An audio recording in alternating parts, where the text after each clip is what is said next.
Hello and welcome to another episode of Sketch Series.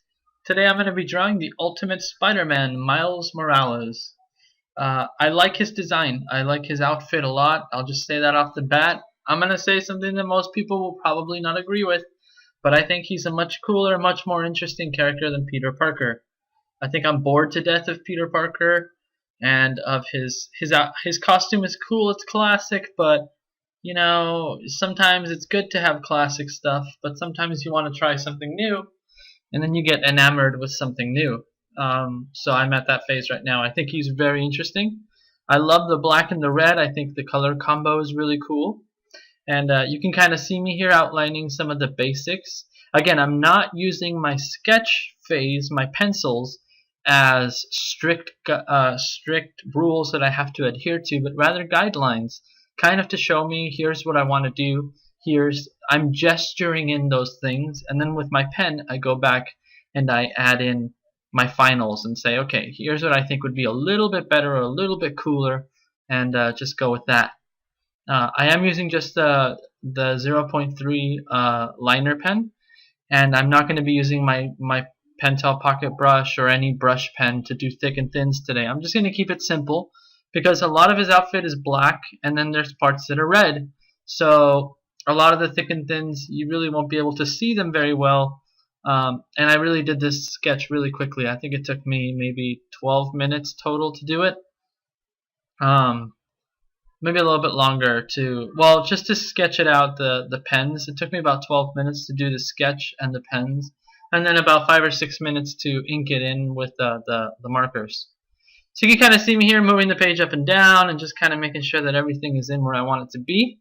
And then I move on to doing the actual costume stuff. I haven't worried about making lines thicker or thinner yet. I'll do that in a later phase, and it's actually not part of the video. But I'm going to go in and do the costume. He has a very cool, kind of like a big V in the front, and he has the giant spider and then a little bit of spider web. But it's a very simplistic costume. I really dig it. Really looks nice.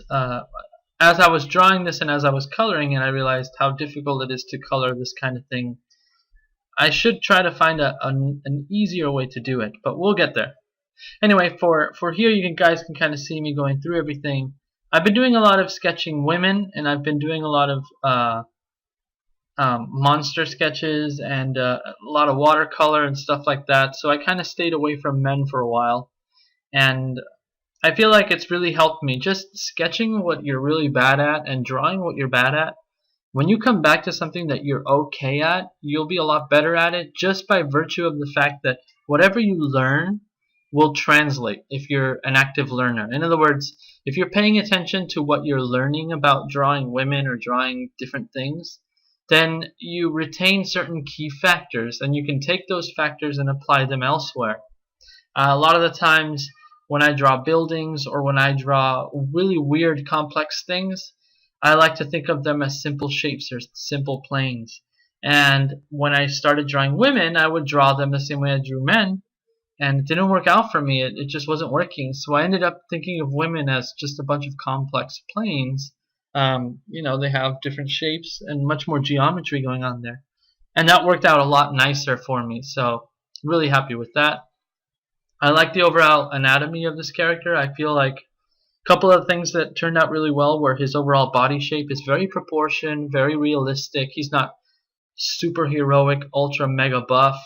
He's not, badly proportioned. It's all pretty good.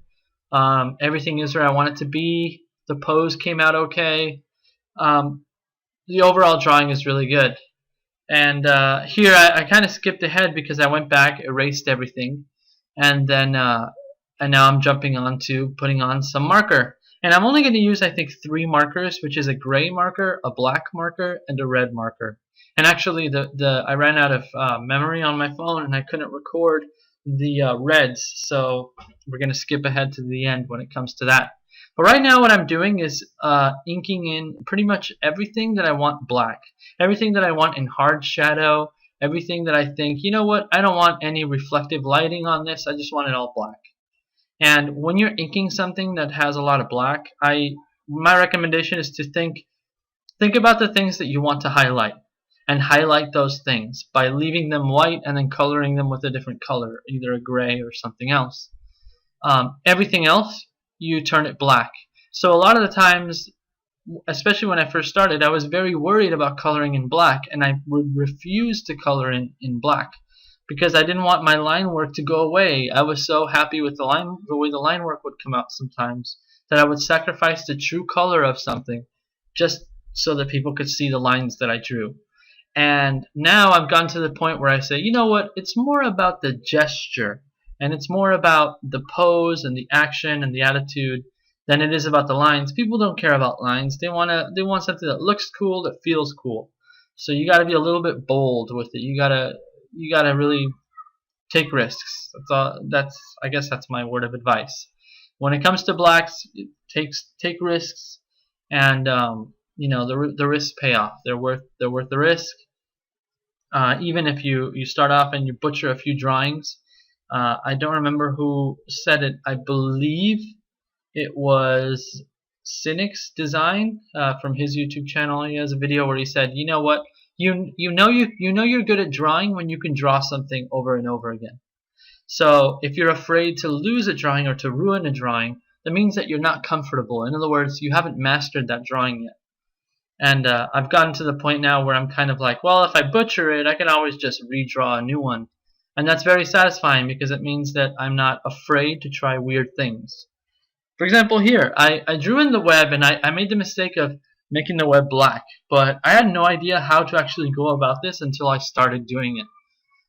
So what I ended up doing is using the webbing that I drew in with my pen, and I used that as kind of a guideline, and then fill in the squares and leave a little white border on each square. So it gives the illusion of webbing, but it's a really clunky and slow way of doing it. As you can see, it's really time consuming, really meticulous, and you have to really think about every single line that you put down. Was this part of the costume, or is this a curvature line, like curving of the chest, the pecs, or the abs? What am I looking at? What is this line? What is that other line? It can be really frustrating. That's what I'm trying to say. But a little bit of patience really pays off with this stuff. And you can kind of see me here trying to sort this all out, make sure all the lines kind of make sense and go together. I didn't want to have, webbing that starts somewhere but it doesn't go anywhere. That would be really, to me, to my eye, because I can be very ADD with my stuff, that would be extremely frustrating to look at. So I try to be very forward planning when it came to that. And as you can see, I'm just kind of going in and bubbling in everything and making sure that it looks, in the end, I just want it to look cool. And I'm pretty satisfied with the way the drawing came out. So kind of see me here looking around the drawing. Oh, the glove, the fingers on the glove also have webbing, which means they also have to have a lot of black on them. Oh, I didn't think about that before. And just kind of adding them in, which means that I lose in putting more black in. You lose a lot of information as to what's happening, but hopefully the gestures that you drew in will translate, and that's kind of where I'm at right now. That's what I'm doing. I'm trying to make sure that everything I draw, the gestures translate, and people can see what my drawings, what my characters are supposed to be doing. It's really funny. I was working on a separate little piece, I guess, a little comic strip, and I was working on my computer, and then the program crashed and it ruined everything, and I thought, oh man, I gotta start all over. Luckily I had printed out the sketches, but just the thought of going back in and doing it again, it's not that I can't do it, but I am way too lazy to go back and redo all 7 pages or whatever it was. That is no thank you. So I kind of abandoned that, which is sad, but maybe I'll go back to it once my frustration, cools off. Here I'm using a gray. Now remember that I said that everything that I don't want highlighted, I would just put in black. And everything else, I would go in with a different color and kind of show the highlights through the transition between black, gray, and white. And kind of show the highlights that way. Originally, I thought this was my dark gray marker, but later I went back and looked at it and said, wait a second, this is my light gray marker. And I end up going back in with a darker gray to kind of give more of a transition for everything. And yeah, I mean, It is what it is. Sometimes you pick up a marker, you think you're holding one, but turns out you're holding the other one. And it's not until halfway in that you realize what you're doing, and you say, oh wait, never mind, let me just fill everything in, and then I'll go back with the darker one and kind of make that pop out again. So you can kind of see me there filling stuff in. I'm also filling in gray in the chest for where the folds are. For example, where the pecs, the chest plate, I guess, folds over the rest of the stomach and the abs and parts of where the eye, the brow, and all that. I want to gesture in some shadow, some form, give my figure dimensionality and form. And I feel like it translated very well. It doesn't look flat, doesn't look boring to look at. It's a very interesting design. Here I think I'm going in with my, is this my darker gray? I think it is. And I'm going to be going over and kind of smoothing out those transitions between light gray and black. And it's about this time that the video ends up cutting out, and before I realized it, I was finishing the drawing with my reds. But basically I just threw in a flat red on all the webbing and all that part. And there's the final piece. I'm pretty satisfied with it. If I had to change some things, I would color the background a little bit darker and then go in with a white marker and kind of pop out some of the frame a little bit more. Anyway, thank you so much for watching, and I hope to see you soon. Take care.